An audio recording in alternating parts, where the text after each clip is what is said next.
हिम्मत मत हारना, अभी तो बहुत आगे जाना है। जिन्होंने कहा था तेरी बस का नहीं, उन्हें भी करके दिखाना है।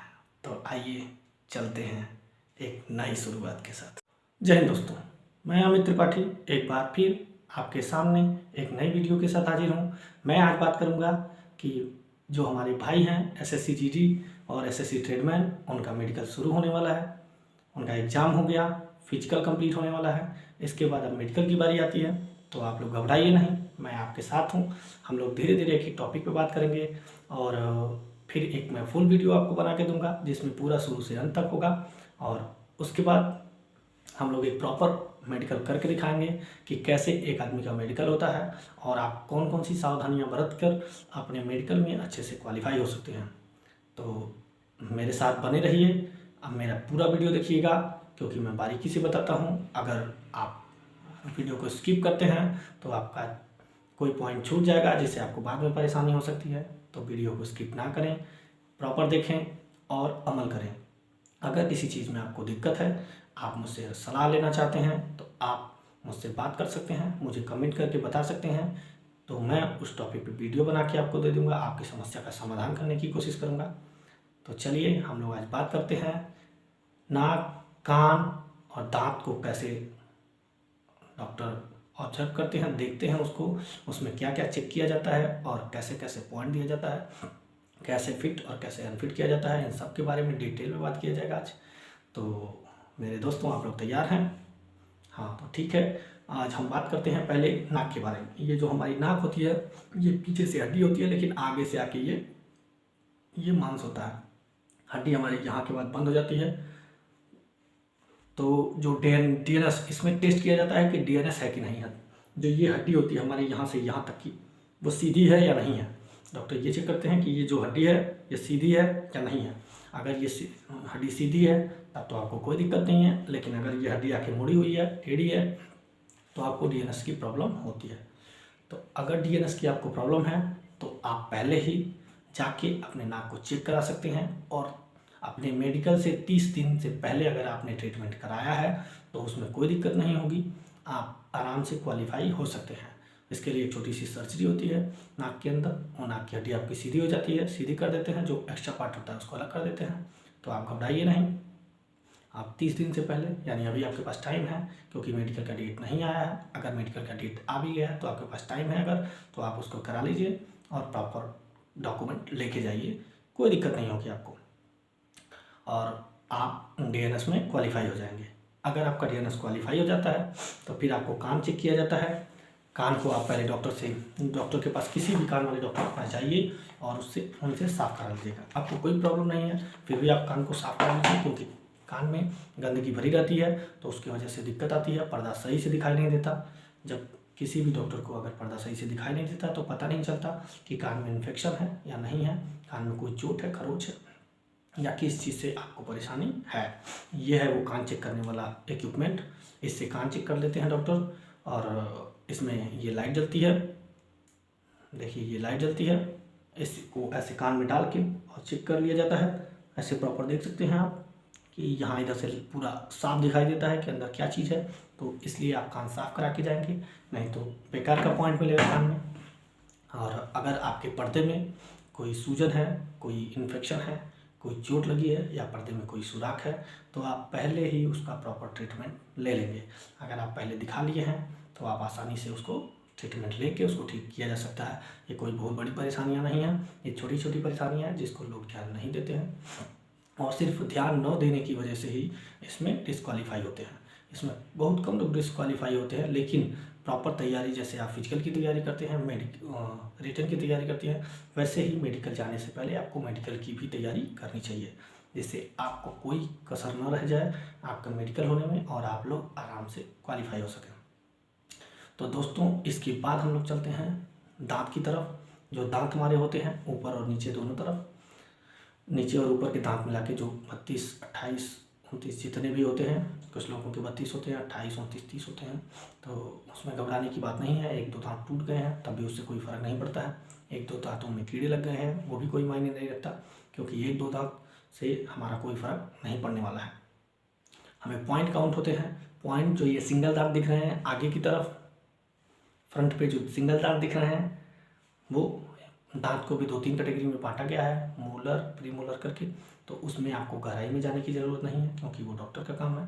तो डॉक्टर आप अपना काम बखूबी जानते हैं, डॉक्टर सब लोगों को कर लेंगे। आप लोगों को सिर्फ तैयारी करनी है अपने मेडिकल की। तो आप लोग ध्यान दीजिएगा कि अगर आपका कोई दांत कीड़ा लगा हुआ है या टूटा फूटा है, कोई ऐसा है जिसमें दिक्कतें आती हैं, तो उसको छोटा मोटा ट्रीटमेंट लेके, फिलिंग करा के, परमानेंट फिलिंग और टेम्प्रोरी फिलिंग करके आप उसको कंप्लीट कर सकते हैं। अगर आपका दांत पूरी तरह निकल गया है तो आप उसको लगवाने की कोशिश ना करें। अगर लगवाएं तो सिंगल दांत लगवाएं, उसके अगल बगल वाले दांतों से छेड़छाड़ ना करने दें, क्योंकि ये दांत के पॉइंट काउंट होते हैं। तो अगर जिस दांत पे कैप लगा है उस कैप वाले दांत का काउंट नहीं होता है, उसके अंदर का दांत सही है कि नहीं है उससे फ़र्क नहीं पड़ता। अगर उसके ऊपर कैप चढ़ गया है तो वो काउंट नहीं होता। कभी कभी होता क्या, बीच का एक दांत जो टूट जाता है तो उसके सपोर्ट के लिए दो साइड वाले दोनों दांतों से सपोर्ट लेके कैपिंग कर दी जाती है, ऐसी कि पता ना लगे कि दांत टूटा हुआ है। इससे क्या होता है, जो वो 3 दांत हैं जिन पे दोनों पे सपोर्ट दिया गया है और वो जो बीच का दांत, तीनों दांतों की काउंटिंग नहीं होती है, तो हमारे पॉइंट में दिक्कत आने लगती है। तो इसलिए आप लोग, अगर आपका दांत टूटा है तो उससे कोई फ़र्क नहीं पड़ेगा, आप वैसे भी जा सकते हैं। लेकिन अगर आप चाहें तो उसमें दांत एक लगवा सकते हैं, लेकिन वो सिंगल लगवाएं, किसी और दांत के ऊपर कैपिंग ना कराएं। और हमारे जो दांत होते हैं उनकी काउंटिंग होती है। जो हमारे चोभर होते हैं उनका 2 पॉइंट गिना जाता है। जो सामने के दांत होते हैं, जो सिंगल और छोटे थोड़े होते हैं, काटने की और चीरने के काम में आते हैं, उन दांतों का हमारा 1 पॉइंट काउंट होता है। इस प्रकार हमारे 14 पॉइंट मिनिमम होने चाहिए, 14 से ऊपर पॉइंट होने चाहिए एक तरफ के। अगर 14 से नीचे आते हैं तो हमें दांतों में भी डिस्क्वालीफाई किया जा सकता है। तो आप लोग घबराइए नहीं, आप लोग प्रॉपर चेक कराइए कि आपका दांत ठीक है या नहीं है। अगर नहीं है तो छोटा मोटा ट्रीटमेंट लीजिए। ट्रीटमेंट लेने के बाद आराम से आप जा सकते हैं और अपना काम, अपना मेडिकल क्वालिफाई हो सकते हैं। तो इस प्रकार हम लोगों ने बात किया, पहले आंखों के बारे में, फिर नाक के बारे में और फिर कान के बारे में, दांत के बारे में। तो हमने गले से ऊपर के बारे में जो मेडिकल होता है उसके बारे में बात कर लिया है। अब हम बात करेंगे हाथ और पैर के बारे में। हमारा क्या टेस्ट होता है, चेस्ट कैसे फुलाते हैं, कैसे नहीं फूलता। किसी किसी भाई का हमारा चेस्ट फूलता है, किसी किसी का नहीं फूलता है। तो इन सब बातों को हम प्रॉपर बात करेंगे। हाथों का कैसे मेडिकल होता है, कैसे क्या किया जाता है, पैरों में क्या क्या देखा जाता है, वो सब चीज़ के बारे में हम लोग बात करेंगे। लेकिन अब वीडियो बड़ी हो जाए, आप लोगों को परेशानी होने लगती है, इसलिए मैं छोटी छोटी वीडियो बनाता हूँ। अगर आप लोग कमेंट करेंगे तो एक मैं पूरी प्रॉपर बड़ी वीडियो बना दूंगा और एक पूरा मेडिकल करके दिखा दूंगा कि शुरू से अंत तक कैसे किसी पर्सन का मेडिकल किया जाता है और क्या क्या उसमें देखा जाता है। तो आप लोग मेरे साथ जुड़े रहिए, मुझे सपोर्ट करिए, जिससे मैं अच्छी अच्छी वीडियो बना सकूं और आप लोगों की मदद कर सकूं। मेरे दोस्तों, मेरे भाइयों, मेरे चैनल को सब्सक्राइब करिए, लाइक करिए और शेयर करिए, जिससे आपको मेडिकल शुरू होने से पहले सारी बातों को बता सकूं और प्रॉपर हम लोग एक दूसरे का सपोर्ट कर सकें। और आइए, हम लोग स्वागत करते हैं, आप लोगों का वेलकम है हमारे पैरामिलिट्री फोर्सेज में। किसी भी पैरामिलिट्री फोर्सेज में आप आइए और अपना सहयोग दीजिए, हम लोगों के साथ मिल के रहिए और देश की सेवा करने में हमारी मदद करिए। जय हिंद दोस्तों। फिर तो दोस्तों, हमने देखा कि हमने आँख, नाक, कान और दांत के बारे में जान लिया है। तो आगे हम बात करेंगे हाथ के बारे में। हमारा जो हाथ होता है वो एकदम सीधा होना चाहिए, ऐसे करके वो चेक करते हैं। जो हाथ है ये एकदम प्रॉपर सीधा होना चाहिए। अगर वो मुड़ा हुआ है तो 15 डिग्री से ज़्यादा मुड़ा नहीं होना चाहिए। अगर ज़्यादा मुड़ा रहेगा तो आपको मेडिकल में परेशानी हो सकती है। इसलिए अगर आपका हाथ पहले से मुड़ा हुआ दिख रहा है तो आप किसी अच्छे फिजियोथेरेपिस्ट के पास जाइए और वहाँ उसको फिजियोथेरेपी करा के सीधा, कुछ हद तक सीधा किया जा सकता है। बहुत ज़्यादा तो नहीं, लेकिन कुछ हद तक।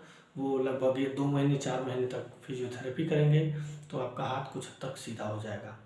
तो आप अपनी तैयारी में लग जाइए और अपने शरीर के सारे अंगों को अच्छे से ख्याल रखिए। किसी भी हाथ के किसी भी जगह चोट वोट नहीं होनी चाहिए, कोई उंगली कटी हुई नहीं होनी चाहिए। अगर आपकी कोई उंगली कटी होती है तो उसमें दिक्कत आती है। अगर मांस का टुकड़ा कटा हुआ है तब तो एक बार माना जा सकता है, लेकिन अगर हड्डी कटी हुई है तो उसको रिजेक्ट कर दिया जाता है।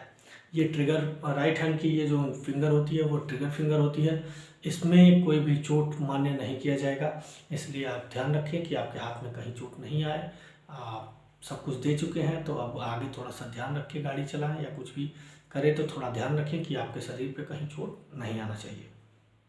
जी दोस्तों, और ये टैटू होता है जो कुछ लोग अपने हाथों पे टैटू खुदवा लेते हैं, तो कहीं भी टैटू मान्य नहीं होता है। ज़्यादातर अगर राइट हैंड में है और ये सल्यूटिंग आर्म होता है, जब हम सल्यूट करते हैं तो ये हमारा फेस होता है जो कि सामने की तरफ होता है हैंड का, हाथ का ये पोर्शन होता है ये सामने की तरफ होता है। इस पर कहीं भी टैटू गुजारेगा तो वो फ्रंट में दिखेगा और उसको रिजेक्ट कर दिया जाएगा।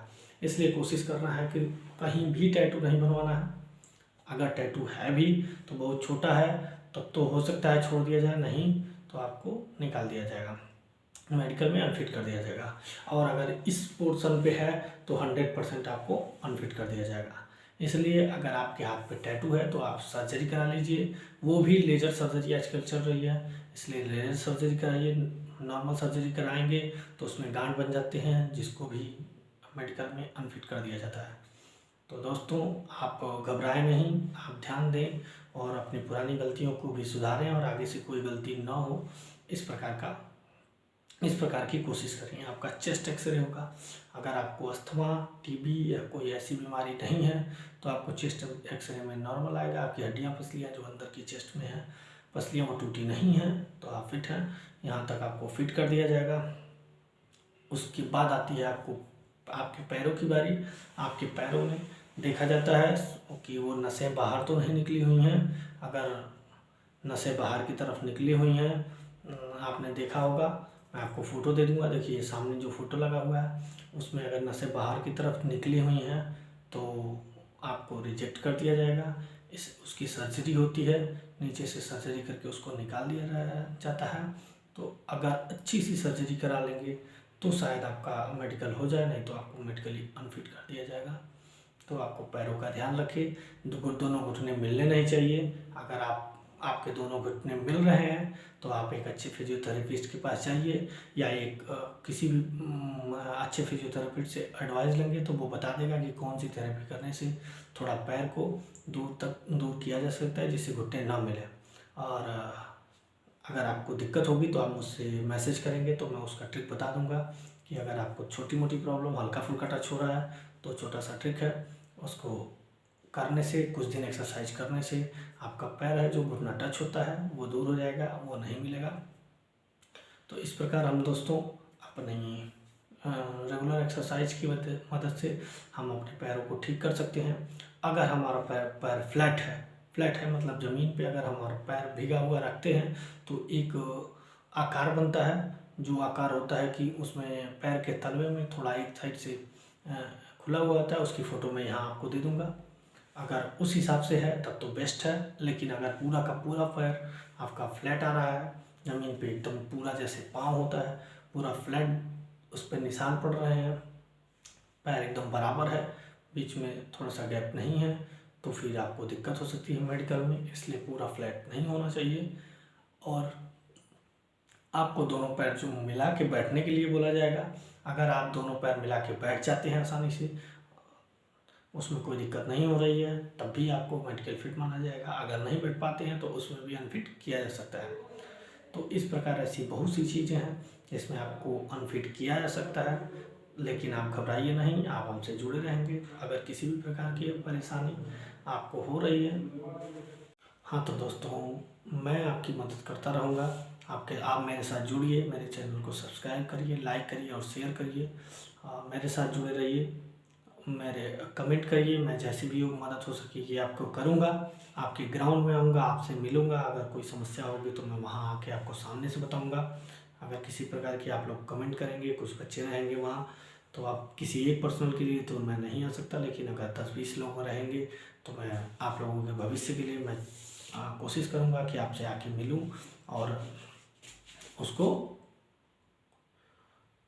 आपकी समस्या को सॉल्व करने की कोशिश करूँगा। चूँकि मेरा घर वो यूपी में है तो ज़्यादा दूर तो मैं नहीं जा सकता। तो कोशिश करिएगा, आप लोग आसपास के हैं तब मुझे मैसेज कीजिए आने के लिए। उससे ज़्यादा दूर है अगर तो हम लोगों की छुट्टी की प्रॉब्लम होती है, तो ऐसा मत करिएगा। आप मुझे कन्याकुमारी और जम्मू कश्मीर बुला लीजिएगा, तो आने को तो मैं आ जाऊँगा, लेकिन मेरी छुट्टी बर्बाद हो जाएगी, मेरी फैमिली भी थोड़ा सा गुस्सा होने लगेगी। तो थोड़ा सा इन बातों का ध्यान रखिएगा।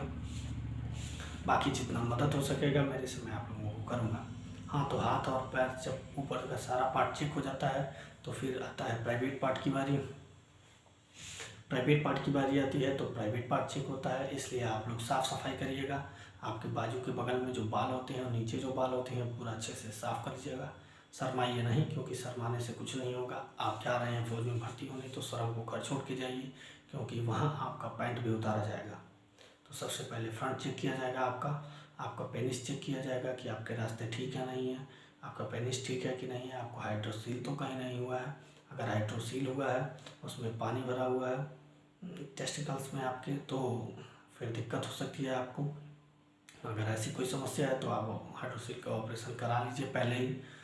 1 डेढ़ महीना 2 महीना पहले अगर आप हाइड्रोसील का ऑपरेशन कराते हैं तो जब तक आपका मेडिकल होगा आप फिट हो जाएंगे और मेडिकल फिट हो सकते हैं। अगर आप नहीं कराए रहेंगे और हाइड्रोसील आपका बड़ा मिलेगा, टेस्टिकल्स में पानी भरा हुआ मिलेगा, तो दिक्कत हो सकती है आपको। इसलिए आप उसको पहले ही डॉक्टर को चेक करा लीजिए, अगर थोड़ा सा भी डाउट है तो, और उसको ऑपरेट करा लीजिए कि जल्दी से जल्दी वो ठीक हो जाए। उसके बाद बात होती है पीछे की। आपको बोला जाएगा आप टर्न हो जाइए। आप जब टर्न हो जाएंगे तो आपको पीछे बोला जाएगा झुक के और फैलाइए। झुकेंगे फैलाएंगे तो आपका बवासीर चेक किया जाएगा। आपको खांसने के लिए बोला जाएगा। अगर आप खांसते हैं, अगर बवासीर है आपको, तो पहले ही आप उसका ऑपरेशन वगैरह करा लीजिए, क्योंकि बवासीर होने वाले को मेडिकल में अनफिट कर दिया जाता है। तो आप पहले उसको कंप्लीट करा लीजिए। अगर ट्रीटमेंट हो चुका है आपका तो आप डॉक्यूमेंट साथ में लेके जाइए। अगर आपका पूरा ट्रीटमेंट हो चुका है तो आपको फिटनेस दे दिया जाएगा। लेकिन अगर आपके पास डॉक्यूमेंट्स नहीं है, या तो फिर आपको बवासीर है, आपने ट्रीटमेंट नहीं कराया है, तो आपको अनफिट कर दिया जाएगा। अगर आपको बवासीर नहीं है तो आपको कोई घबराने की बात नहीं है, आप आराम से मेडिकल फिट हो सकते हैं। बवासीर, भगंदर, दुनिया जो भी बीमारियां होती हैं वो आपको नहीं हुई होनी चाहिए। यानी A to Z नीचे पैर से लेके ऊपर तक जो भी परेशानी आपको नहीं होना चाहिए। आपको कोई उंगली, ना पैर की ना हाथ की कोई उंगली कटी नहीं होनी चाहिए। कभी कभी क्या होता है, किसी किसी के पैर की उंगली कटी होती है या ऊपर नीचे चढ़ी होती है, तो उसको भी मेडिकली अनफिट कर दिया जाता है। कभी कभी पास कर देते हैं अगर डॉक्टर ठीक है। अगर उसका एक्सरे कराते हैं, एक्सरे में वो पूरा फिट है, खाली ऊपर स्ट्रक्चर में दिक्कत है, तब उसको फिट कर दिया जाता है। अगर वो उसका स्ट्रक्चर ही पूरा ख़राब है, वो उंगली कहीं और से निकली हुई है जहाँ से उसको नहीं निकलनी चाहिए, तो फिर उसको अनफिट कर दिया जाता है। 6 उंगलियाँ हैं तब भी आपको अनफिट किया जाता है। तो इसलिए आप पूरा ध्यान दीजिए। अगर आप चारों तरफ से फिट हैं तो आप, अगर नहीं है तो आप प्रिपेयर हो जाइए, अपनी फिटनेस बनवाइए, और अपनी जो फिजियोथेरेपी और ट्रीटमेंट है उसको टाइम से लीजिए और इलाज कराइए। जैसे ही आपका ट्रीटमेंट पूरा हो जाएगा, और मिनिमम 1 महीने का कम से कम ट्रीटमेंट के बाद टाइम होना चाहिए। 1 महीने में जब आपका पूरा फिट हो जाएंगे आप, उसके बाद मेडिकल में जाएंगे तो डॉक्यूमेंट लेके जाइएगा। अगर आपके पास डॉक्यूमेंट्स होंगे तो डॉक्टर साहब देखेंगे कि आपका ट्रीटमेंट हो चुका है, तो फिर आप उसको आपको अनफिट नहीं करेंगे। नहीं तो किसी चीज़ में आपको पाएंगे तो वो अनफिट कर देंगे। अभी ये SSC GD और SSC ट्रेडमैन वालों के लिए बहुत अच्छी भर्ती है, क्योंकि इसमें जो परसेंटेज है लोगों का वो भी कम है और कंपटीशन काफ़ी कम है, तो होने के चांसेस बहुत ज़्यादा हैं। तो आप लोग जितनी तैयारी आपने रिटन में किया है, जितनी तैयारी आपने फिजिकल में किया है, वैसे ही आप मेडिकल में भी तैयारी करिए और अच्छा से अच्छा मेडिकल दीजिए, क्योंकि मेडिकल में ज़्यादा लोग अनफिट होते हैं। तो आप ध्यान दीजिए कि आप अनफिट ना हो। अगर किसी कारण से आप अनफिट हो जाते हैं तो रीमेडिकल मिलता है आपका। अगर आपको छोटी मोटी कोई समस्या है तो आप उसके स्पेशलिस्ट से जाके बात कर सकते हैं, मिल सकते हैं, और प्रोफार्मा में जो अनफिट होने के बाद मिला होता है वो लेके जाइए और उसमें फिट करा के आइए, तो आपका रीमेडिकल हो जाता है। लेकिन अगर आप किसी ऐसी चीज़ में अनफिट हैं जिसका कोई ट्रीटमेंट नहीं है, कोई इलाज नहीं है, तो उसमें आपको परेशानी का सामना करना पड़ सकता है। इसलिए अभी से प्रिपेयर हो जाइए, तैयार हो जाइए, अपने मेडिकल के लिए। और अगर छोटी मोटी परेशानियां हैं तो उसको पूरा परेशानी को दूर करिए, ऑपरेट कराइए, फिजियोथेरेपी कराइए, एक्सरसाइज करिए। थोड़ी सी और मेहनत करने के बाद आप मेडिकली फिट हो सकते हैं और किसी भी पैरामिलिट्री में रह के देश की सेवा कर सकते हैं। तो इस प्रकार दोस्तों मैं आप लोगों को मेडिकल से रिलेटेड जितनी जानकारी हो सकी मैं दिया हूँ। अगर और भी कुछ जानकारी आपको चाहिए तो आप मुझे कमेंट कर सकते हैं, मैं आपको प्रॉपर उत्तर दूंगा और आगे दिखाऊंगा। मैं इसकी नेक्स्ट वीडियो में मैं एक किसी पर्सन का मेडिकल करके और दिखाऊंगा आपको कि कैसे कैसे मेडिकल होता है, क्या क्या चेकअप किया जाता है, मेडिकल के दौरान क्या क्या ध्यान दिया जाता है। तो आप लोग मेरे साथ बने रहिए, मेरे चैनल को लाइक शेयर और सब्सक्राइब करिए और मुझसे जुड़े रहिए। जैसा होगा आप मुझे मैसेज करिएगा, मैं आपके साथ बना रहूँगा। जय हिंद दोस्तों।